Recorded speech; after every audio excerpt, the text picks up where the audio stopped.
It started with silence, not explosions, not screaming, not fire, just silence. All over Earth, satellites stopped responding. Phones froze. Radios turned to static. No error messages. No warnings, just the quiet, creeping feeling that something was wrong. People didn't understand it at first. But one man did. Seen. Deep Space Listening Station, Antarctica buried under a mountain of ice. The Global Signal Monitoring Station 9 was quiet. Only 5 people worked there. They listened to space for strange signals, solar flares, comets, alien radio waves. Nothing ever came. Until today, technician Lena Ray stared at the screen, confused. "What is that?" she whispered. Lines of strange data filled the monitor. It wasn't a language. It wasn't code, it was a pattern. A countdown. "Dr. Chen, you need to see this." Before she could finish, all the lights went out, cut to low orbit. Above Earth, a massive object entered orbit. Quiet, hidden, not a ship, a machine, black as shadow. Larger than any human-made structure, covered in shifting panels and silent lights. It had no engines. No visible weapons, but it had begun. A slow pulse spread from the machine like a heartbeat. One by one, human satellites died. Weather systems went blind. Military radars stopped spinning. The internet buckled. Then, from space, a voice spoke, not through speakers, into minds. "You have been observed. You have been measured. You have been found unworthy." People across Earth clutched their heads as the words echoed in their brains. Some fell unconscious. Others screamed. Many began to pray, and then came the lights. Dozens of red lights streaked across the night sky. Not shooting stars, not missiles, invaders. Seen, New Delhi, 10 p.m. children. Playing cricket looked up and pointed. "Look! Fire in the sky!" Seconds later, the ground shook. Buildings cracked. A red sphere slammed into the city square, throwing dust and stone into the air. The sphere split open like a flower, revealing black figures inside. Tall, armored, glowing eyes, no words. No mercy. They opened fire. Seen, Pentagon, Emergency War Room General Kara Briggs stood at the edge of the room staring at live feeds. "Confirm it again," she said, her voice sharp. The analyst nodded. 72 impact sites. 6 continents. Every major city hit. And this signal, it's not radio. It's something else. "Yes, ma'am," the analyst said, sweating. "We think it's inside our minds." Briggs clenched her jaw. "We trained for war. We planned for nukes, for AI, even asteroids. But we never planned for this. Hook, enter the human weapon. Commander Elias Voss on the edge of Earth's atmosphere." Inside an old Black Ops station no one knew still existed, Commander Elias Voss watched the red streaks fall toward Earth. He didn't move. He didn't panic. He whispered, "They finally came." A younger soldier beside him looked confused. "Sir?" Elias stood up, cracking his knuckles. "Start the sequence. Bring the Hades unit online." "But sir, we were told never—" "Forget orders," Elias snapped. "We're past rules now. They messed with the wrong planet. Cut 2, alien flagship. Orbiting Saturn aboard. The flagship Vorith Kal. The invaders celebrated." "Phase 1 successful," the alien commander growled. "The humans are blind, weak. They will beg for mercy." Another alien laughed. "They are soft. They cry over broken screens. They fear darkness." But one technician looked nervous. "Commander, we found something. A station hidden. Unknown tech. Human, but advanced." The alien narrowed his glowing eyes. "Where?" "Orbiting Earth. No transponder." "It's waking up!" The alien's face twisted in disbelief. "What is this?" "Hades unit." "Seen, old desert bunker, Nevada massive." Doors opened under the desert.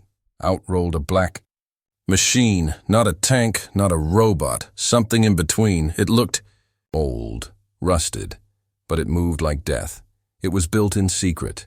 It was never tested because humans hoped they would never need it. Now, they had no choice. Inside, Commander Elias Voss sat in the control chamber. As power surged through the system, he smiled darkly. "You wanted war," he said, as targeting screens lit up. "Now you'll see how humans do it." Cliffhanger ending. First strike. The alien flagship picked up a fast object rising from Earth. Too fast, too accurate. "Sir, something's coming." "It's too late." The Hades unit blasted through the alien ship's outer ring, tearing through shields and armor. Not with lasers, not with plasma, with old-fashioned kinetic slugs, hundreds of them, piercing, ripping. The flagship screamed as metal tore. On Earth, Elias Voss grinned. "You messed with humans?" he muttered. "Bad move." It was supposed to be a myth. Old soldiers whispered about it. Scientists denied it. Governments erased its name from files. The world called it a ghost. But now? The ghost was awake. Scene: 20,000 feet above Earth. Inside the Hades, Unit Commander Elias Voss sat alone in the pilot chamber. The screens around him flickered with warnings. The engines hummed like sleeping monsters. The Hades unit wasn't sleek or beautiful. It was brutal, made of dark alloys no nation admitted to having, powered by fusion drives so dangerous they were banned, armed with weapons meant to erase cities. Elias tapped the old control pad. "System status?" A robotic voice replied, "Hades protocol, level 0 authorization confirmed. All systems online." "Targets locked," Elias smiled. The war had officially begun. Scene: alien flagship, emergency meeting, the Zarketh. Dominion commanders stood in silence. Their flagship, the largest in orbit, had been wounded by one human machine. Its outer hull had holes. "Its shields were down. How is that possible?" one alien hissed.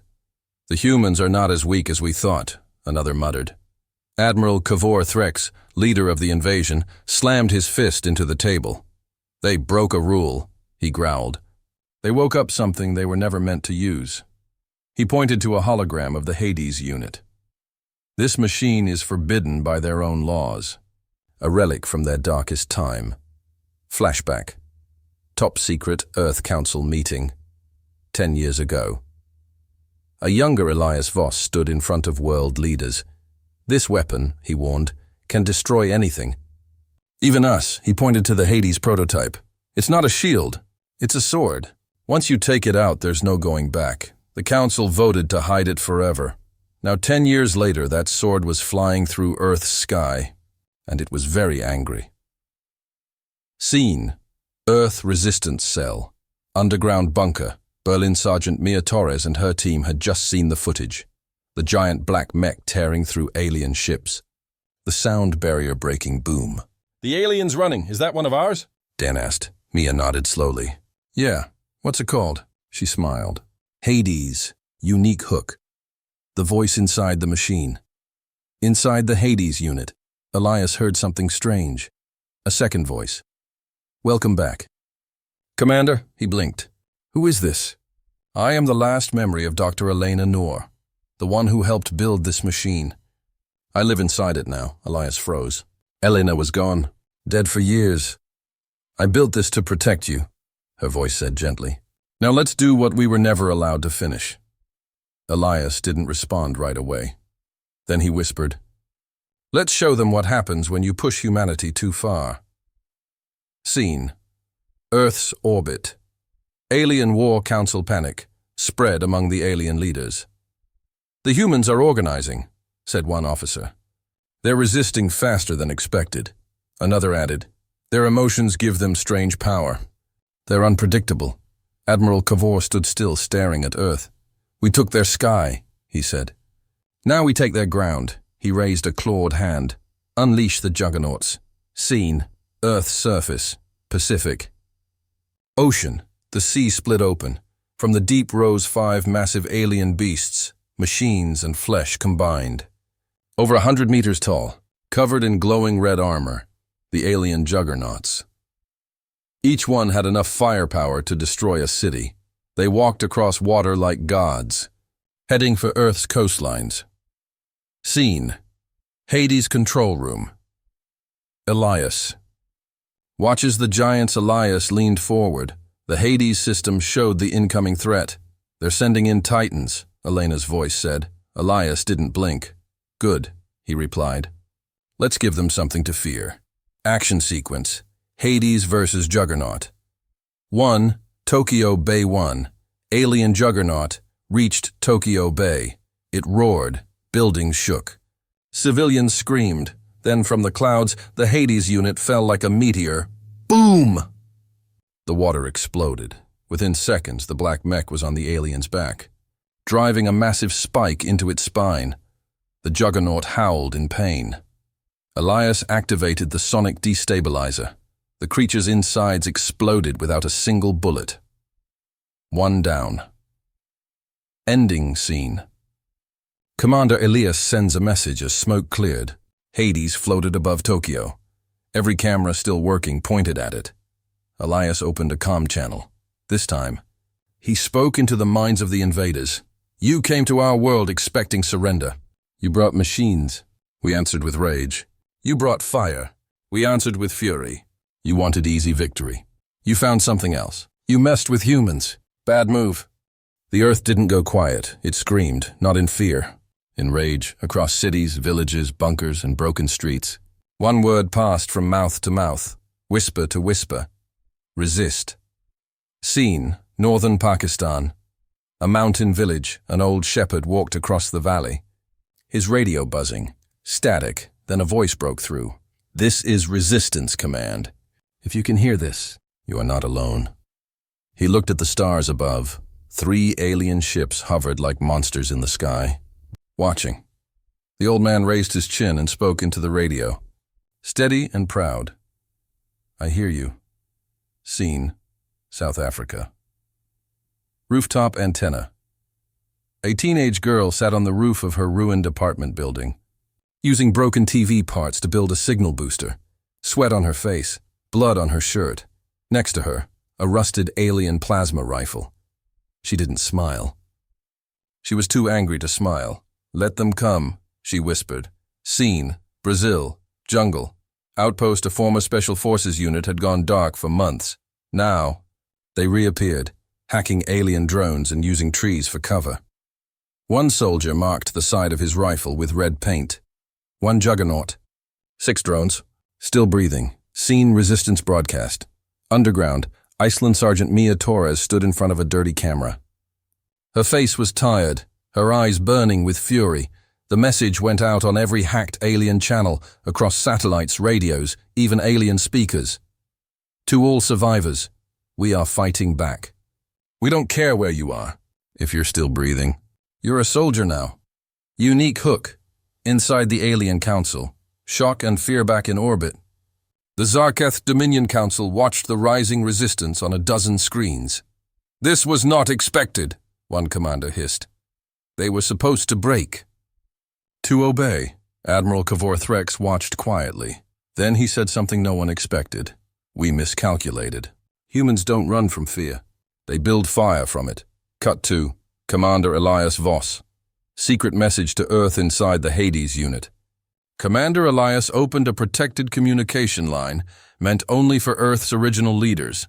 This is Commander Elias Voss. Hades is active. If you're receiving this, activate all deep reserve units.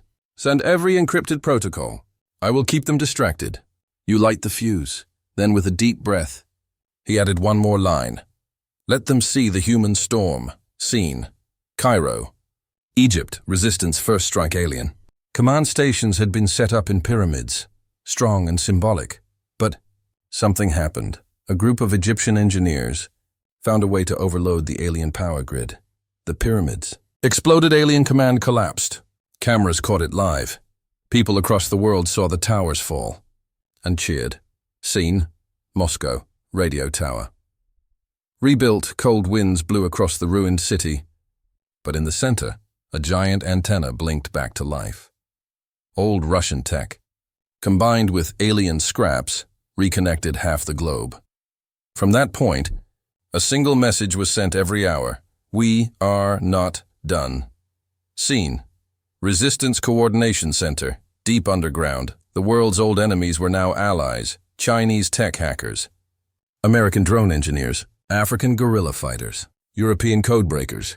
Middle Eastern tacticians. South Asian survival experts. Each brought something the aliens didn't understand. Unity under pressure. Operation Phoenix. Mia Torres declared, the Earth fights as one. Action sequence, resistance hijacks. Alien transport ship in the Australian outback. A resistance team disguised themselves using dead alien armor. They boarded a dropship, killed the crew silently. For the first time, humans flew an alien ship. It was unstable, fast, ugly, dangerous. But they renamed it the First Claw. Alien reaction. They start to panic Admiral. Cavour stood on the bridge of his flagship.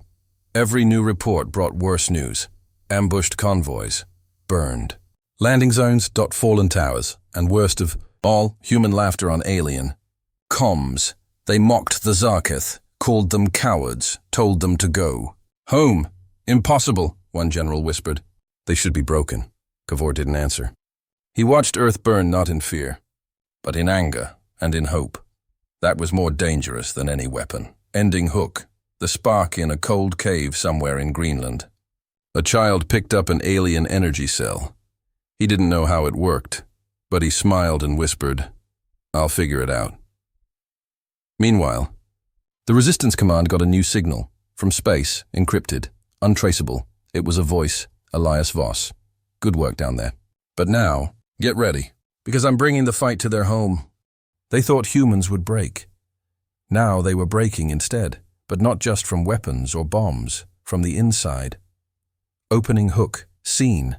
Zarketh spy report, alien POV.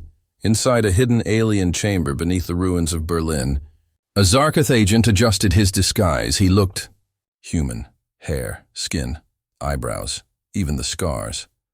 Only his glowing eyes betrayed the truth when he was alone. His codename, Echo 17. His mission, infiltrate Earth's resistance. Send reports.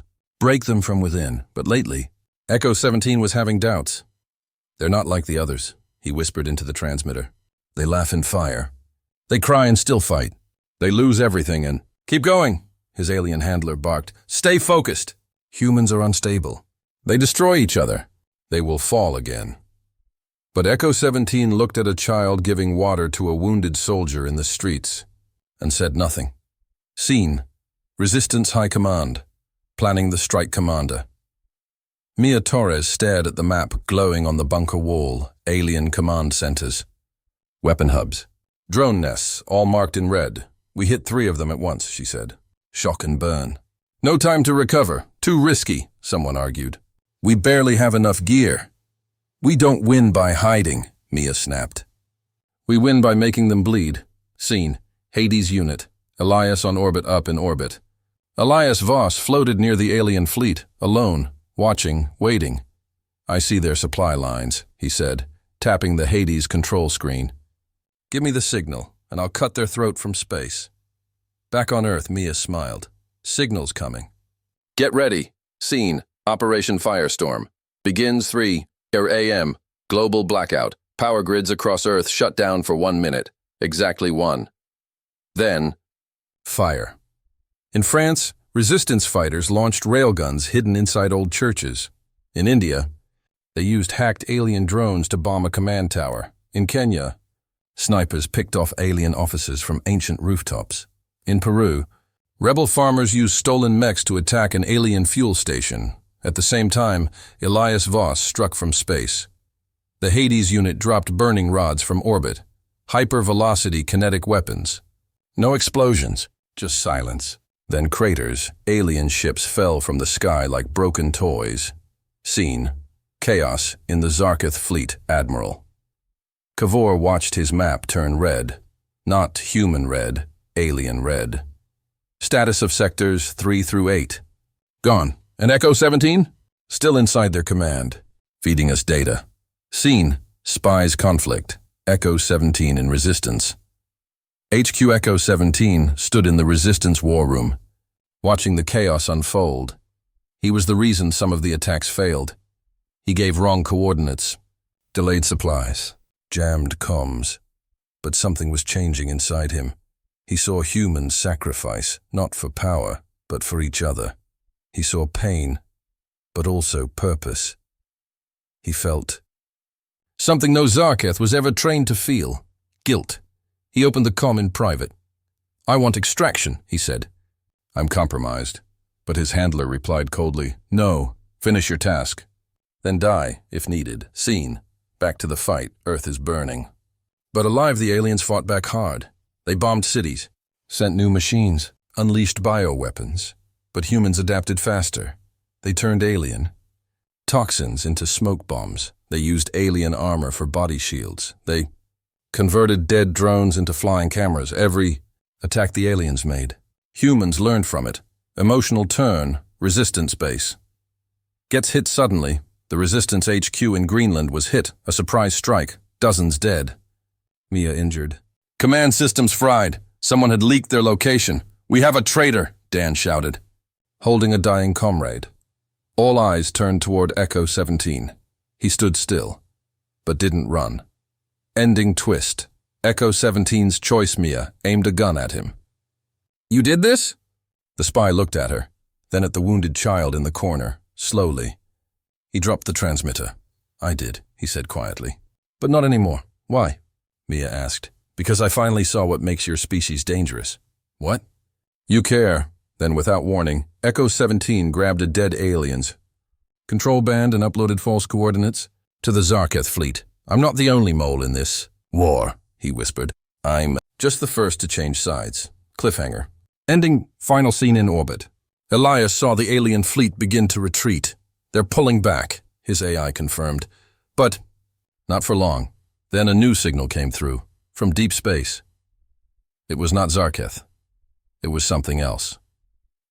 And it was watching Earth. Cold open, far beyond Earth. The black silence between galaxies, something ancient awoke. It had no name in human language. No face, no mercy, it was not born. It was built by a species long dead. It moved without ships. It saw without eyes. And it had heard something terrifying.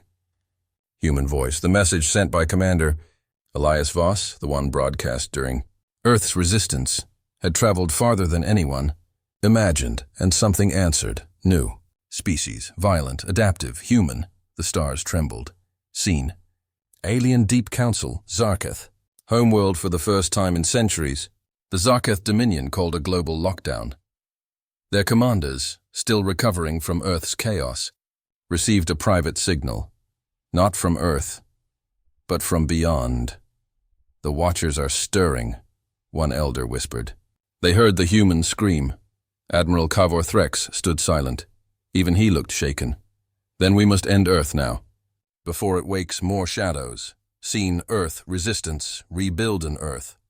Humans didn't know about the greater threat yet. They were rebuilding. Fast and angry, wounded soldiers returned to the field. Cities lit up again. Factories used alien scrap to forge new machines. In the ruins of New York, kids played football in craters left by alien bombs. It wasn't peace, but it was hope. Seen, the black box from Space Inn, an abandoned mining base on the moon. A signal beacon activated on its own. Mia Torres arrived with her team to investigate. Inside, they found a floating black cube, cold, silent. It wasn't Zarketh tech. It was older, too perfect, too still. The cube pulsed once, then showed a hologram of the galaxy being destroyed. Planets cracked open. Suns collapsed. Everything. Erased. What is this? Dan asked. Mia narrowed her eyes. A warning. The cube glowed again. And a single word appeared in all languages. They're coming. Seen. Elias Voss in orbit. A dream that's not a dream, Commander. Elias Voss sat inside Hades. Eyes closed. Resting. Just for a moment. But something entered his mind. Not pain, not images, a presence. He saw visions of a dead galaxy. Black machines eating stars. Cities crumbling under shadows. A voice soft and deep spoke without sound. You are loud. You are fire. And you are waking things that should stay buried. Elias snapped awake, gasping. His HUD blinked. Unknown. Neural signature. Detected. Threat level. Cosmic.Scene. Echo 17 sacrifice. The alien spy, Echo 17, now turned human ally, sat in a resistance lab helping translate ancient symbols from the black cube. I've seen this before, he muttered. In old Zarketh legends. We thought it was myth. They are called the Eaters of Sky. What do they eat? Someone asked. Echo 17 looked up, eyes full of fear. Light, thought, time, scene, internal conflict. Should humans keep fighting or hide? The resistance was split. Some said, "We beat the Zarketh. Let's finish them." Others said, "This new thing, we can't fight it." Even Mia started to doubt. "We were ready to die for freedom," she said in a private meeting. "But what if we're fighting blind?" Elias replied through a secure channel, "No, we're not blind. We're awake. And now, they see us too." Seen. The first glimpse. The shadow that covers the stars from deep space. A new signal hit Earth's telescopes. At first, it looked like a glitch. Then scientists realized a portion of the stars had disappeared. Not dimmed. Not blocked. Gone. Satellites picked up something. Approaching the Milky Way at impossible speed. It had no shape. No heat, but its mass was growing, fast. "It's like a hole eating the galaxy," one physicist whispered. Someone asked, "How long until it reaches us?" The computer answered, "In days. Ending twist, Zarketh. Send a message to Earth back in Earth orbit." A captured alien ship suddenly activated. It played a live message. Zarketh Admiral Kavor himself. Not a threat, not a demand, but a warning. "Humans. We wanted to conquer you, but now we offer something else, alliance, because what comes next will destroy us both." Opening. Scene. A funeral in the ashes snow fell over what was left of Warsaw. The city had been hit 3 times, once by Zarketh plasma, once by human error, and once by something no one could explain. Now, it was silent. Commander Mia Torres stood with a small group of soldiers in a half-burnt church. A child's photo lay inside a cracked helmet. A makeshift flag fluttered over rubble. There were no priests. No music, just silence, and the sound of humans grieving. But still standing, Mia spoke softly. "We lost more than we thought possible. But we still have a choice, die alone or rise together." She placed the helmet down and turned away. Scene. Galactic War Council. First time in history, inside a repurposed alien dreadnought above Earth. A round table of enemies gathered. Humans, Zarketh, and others who had once stayed neutral. Commander Elias Voss represented Earth, standing tall in his black uniform. Still scarred, still burning, across from him sat Admiral Kavor Threx, leader of the Zarketh, their eyes locked. "You wanted to enslave us," Elias said calmly. "You nearly succeeded," Mia added. "And yet," Kavor replied, "here we are, asking your help." "Not asking," Elias corrected. "Begging." The air in the room changed. A third voice spoke, one of the Watchers, neutral species who studied galaxies from afar. "The entity approaches," the alien said. "You have 120 hours. Scene. Human scientists decode the cube on the moon, Echo 17, and a team of human linguists unlocked more of the ancient cube. It showed blueprints, not for weapons, but for a dimensional engine, something that could open space itself and trap the entity. If it worked, but the power needed was beyond anything Earth had. Not even Zarketh reactors could handle it. Only one engine existed with the potential, the Hades core, but Elias knew the cost. "If I connect Hades to this, I die." Scene. Tensions at the table. Zarketh break ranks. Not all Zarketh agreed to alliance. One general rose, slamming his clawed hand down. "This is madness." "Help the humans? Use our ships for their trap?" Admiral Kavor stood slowly. "You fear them," he said. "No," the general replied. "I fear what they make us become." He turned to Elias. "You make war into belief. You make death into purpose. That is dangerous." He left, but not before saying one last line. "You don't need us. You are already becoming something far worse than us. Unique moment. Humanity's weapon isn't technology." Later that night, Mia sat alone with Kavor in the quiet corner of the dreadnought. They shared no drink. "No comfort, just exhaustion. You know what makes us dangerous?" Mia asked. Kavor didn't answer. She pointed out the window, toward Earth. "We remember everything. Every name, every loss, every child we buried. And when we fight, it's not for conquest. It's for the people who didn't get to grow up." Kavor looked away, ashamed. Scene. The pact is made in front of a galactic audience. A message was sent to all surviving species. Earth has forged a pact with the Zarketh. This is not peace. This is survival. Together they would build the trap. Together they would gather the galaxy's energy.